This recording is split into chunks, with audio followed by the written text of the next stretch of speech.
साथियों नमस्कार। साथियों, हम कुछ थोड़े बहुत शब्द अपनी टूटी-फूटी वाणी के द्वारा आप तक पहुंचाने की कोशिश कर रहा हूं।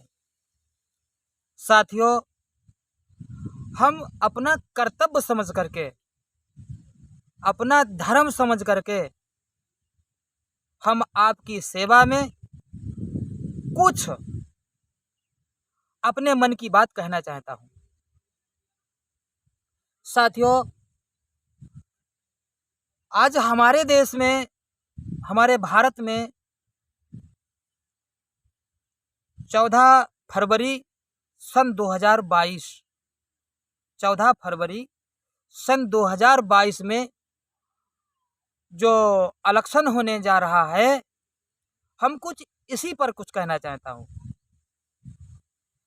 साथियों, और हम कुछ अपने पास से नहीं कहना चाहता हूं। हम जो भी मीडिया पे देख रहा हूं, मीडिया के द्वारा सुन रहा हूं और समझ रहा हूं, ये सब कुछ सोचने के समझने के बाद में हम अपनी बात आपकी सेवा में पेश कर रहा हूं।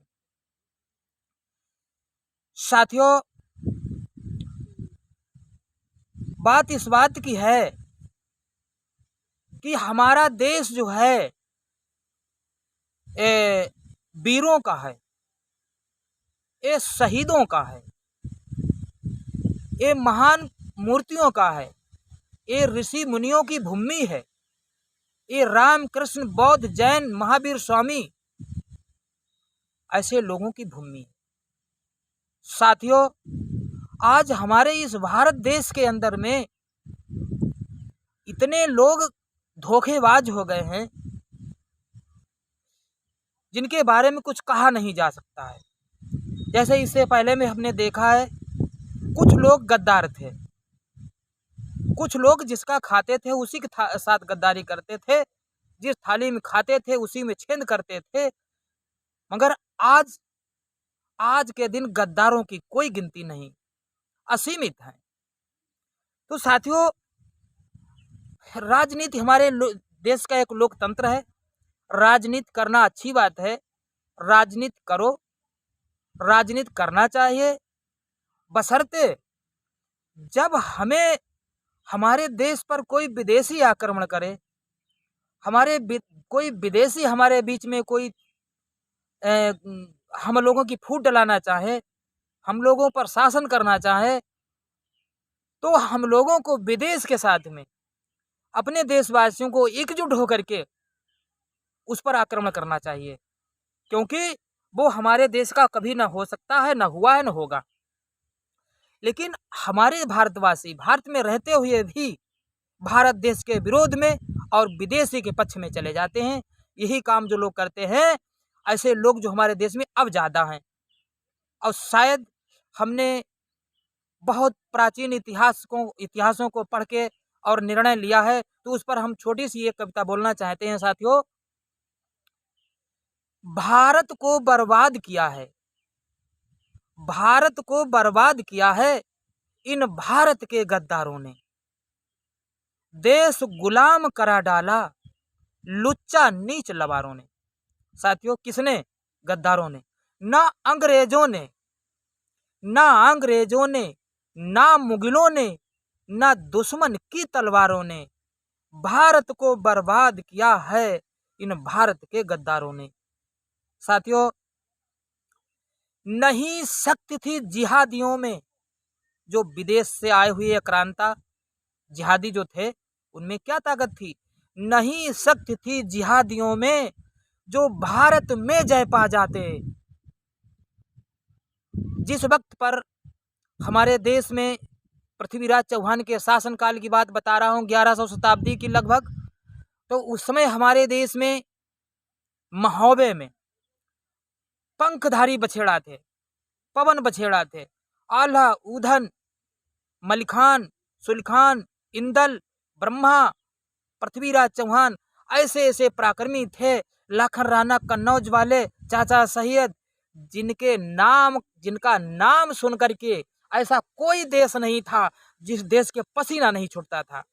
वो यही डरते थे देशवासी कि एक बार कहीं आला उधन मलखान इंदल और ब्रह्मा जय लोग कहीं हमारे देश पर आक्रमण कर दें, क्योंकि हमारे देश में आज तो विमान उड़ते हैं, पहले हमारे देश में आला उदन के पास उड़ने बछेड़ा थे।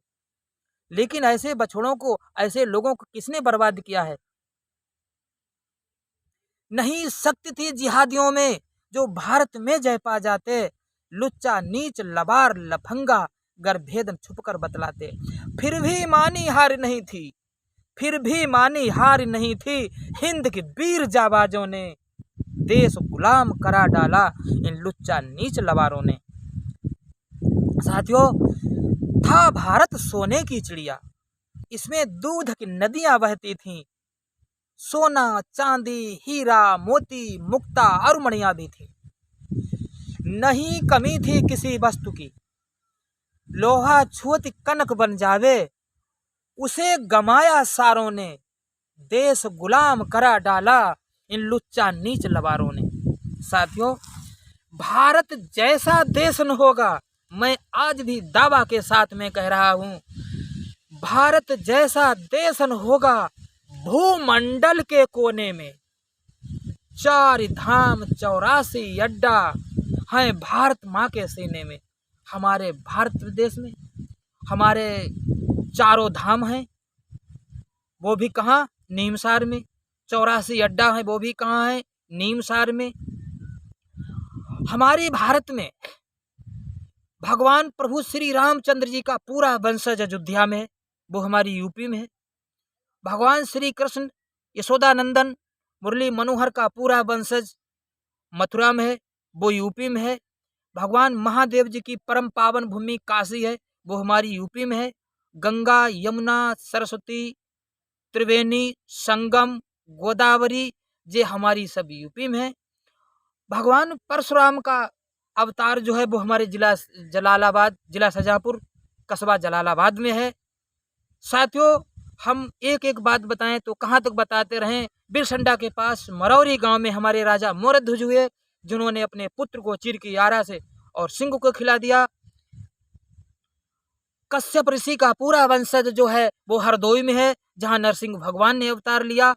नीमसार में हमारे 4 धाम हैं। साथियों, इसी बात पर मैं बोल रहा हूँ, भारत जैसा देश न होगा भूमंडल के कोने में। 4 धाम 84 अड्डा है भारत माँ के सीने में। राम कृष्ण की यह भूमि है, ये भूमि ऋषियों की है, ये भूमि ऋषि मुनियों की है, ये भूमि अवतारों की है, ये वीर शहीदों की भूमि है। ये महावीर स्वामी जी की, चंद्रशेखर आजाद, भगत सिंह, नेताजी सुभाष चंद्र बोस, शहजादे उधम सिंह, राणा प्रताप, वीर शिवाजी, गुरु गोविंद सिंह, ऐसे महान मूर्तियों की भूमि है। राम कृष्ण की यह भूमि है। शीश नमाया देवों ने, देश गुलाम करा डाला इन लुच्चा नीच लबारों ने। साथियों, वो कौन से लोग थे, उनके एक आध लोगों के नाम बता रहे हैं। मान सिंह, जयचंद गोस जी, कासिम और मीर जाफर। नाम सुना आपने? मान सिंह, जयचंद गोस जी, कासिम और मीर जाफर। भ्रात भीषण ने लंका में मेट दिया रावण का घर। रखना लाज तिरंगे की, ये बोला चांद सितारों ने, देश गुलाम करा डाला ये लुच्चा नीच लबारों ने। साथियों, खाते डर किस बात का है कि हमारे देश में जिनके पूर्वज हजारों साल पीछे पैदा हुए, जो आज मेरे देश को बंटवाने की बात करते हैं, वो किसी समय हिंदू थे। जो आज हमारे देश से के लिए कहते लड़के लूंगा आज़ादी, देश भारत तेरे टुकड़े होंगे इंशाअल्लाह इंशाअल्लाह, वो उनके पूर्वज, उनके दादा परदादा हमारे देश के थे। हमारे देश के ही नहीं थे, हमारे हिंदू भाई थे। अफसोस यही है कि आज जो विदेश से औरंगजेब ने बुलाए थे, जो गोरी ने बुलाए, जो बाबर ने बुलाए, कोई अफगानिस्तान का रहने वाला, कोई एशिया का रहने वाला, कोई मलेशिया का रहने वाला, कोई तुर्किस्तान का रहने वाला, और सब विदेशी यहाँ आकर के मेरे देश में बस गए। आज उन्हीं के लिए हमारा भारत देश संकट है। वही कहते हैं हम भारत देश में स्वतंत्र नहीं है। हमारा धर्म खतरे में है। और जो हमारे देश का हिंदू, मुस्लिम, सिख, ईसाई कोई भी हो, जो मेरे देश का वासी है, उसके लिए कोई खतरा नहीं, ना उसके लिए कोई डर है। तो ऐसे गद्दारों के लिए हम ये संदेश देना चाहते हैं कि खाते पानी नमक देश का, हमारे देश का ही नमक खाते हैं, हमारे देश में ही पानी पीते हैं और हमारे देश में ही टट्टी करते हैं, हमारे देश में ही नमक खाने के बाद में नमक खा करके और नमक गद्दारी करते हैं। खाते पानी नमक देश का, गीत विदेश के गाते हैं, अपने देश में आग लगाते, बम विस्फोट कराते हैं। वंदे मातरम कहना छोड़ा, वंदे मातरम कहना भूले अब्बा जान के प्यारों ने, देश गुलाम करा डाला इन लुच्चा नीच लवारों ने। हमारे देश में ऐसा कौन है जो हमारे देश में वंदे मातरम नहीं जानता है, जय हिंद जय भारत नहीं जानता है? लेकिन वो लोग हैं जो अध्यापक भी हैं, वो वंदे मातरम नहीं जानते, राष्ट्रगान नहीं जानते, राष्ट्र की कविताएं नहीं जानते। वो कैसे हमारे देश के हैं? वो हमारे देश के नहीं बल्कि वो हमारे देश के गद्दार हैं। जगो जगो जगो जगो सब भारतवासी, गीता को अपनाओ सब, पशुपतास गांडीव सुदर्शन। यानी जैसे भगवान राम जी ने गांडीव उठा लिया था, भगवान श्री कृष्ण विष्णु भगवान ने सुदर्शन उठा लिया था धर्मियों का वध करने के लिए, धर्म को मजबूत करने के लिए, और अर्जुन ने पशुपतास महादेव जी का दिया हुआ पशुपतास अस्त्र उठा लिया था। आज हमारे भी समाज को, हमारे भी सनातन के बचाने वालों को उसी चीज की उठाने की जरूरत है। जगो जगो सब भारतवासी, गीता को अपनाओ सब, पशुपतास गांडीव सुदर्शन, मिलकर शत्रु उठाओ सब, मार भगाओ इन सालों को, जब्त करो संपत्ति इनकी शकुनी माहिल सारों ने, देश गुलाम करा डाला इन लुच्चा नीच लवारों ने। ना अंग्रेजों ने, ना अंग्रेजों ने, ना मुगलों ने, न दुश्मन की तलवारों ने, सिर्फ भारत को बर्बाद किया है इन भारत के गद्दारों ने। कविता सुनकर जो ना सुधरे, मैं आखिरी पंक्ति के द्वारा आपको संबोधित कर रहा हूं। कविता सुनकर जो ना समझे सुधरे, तो पाछे पछताओगे, रावण कंस कौरवों जैसे मले हाथ रह जाओगे। शकुनी माहिल सूप नखा का, अंतिम पंक्ति है, जरा इस पे ध्यान देना। शकुनी माहिल सूप नखा का, रूल निभाना छोड़ दो, हे भारत के गद्दारों, गद्दारी करना छोड़ दो, बढ़ते हुए नए भारत में आग लगाना छोड़ दो। मैं अपनी इसी कविता के द्वारा यहीं पर अपनी वाणी को विराम दे रहा हूँ। जय हिंद, जय भारत, वंदे मातरम।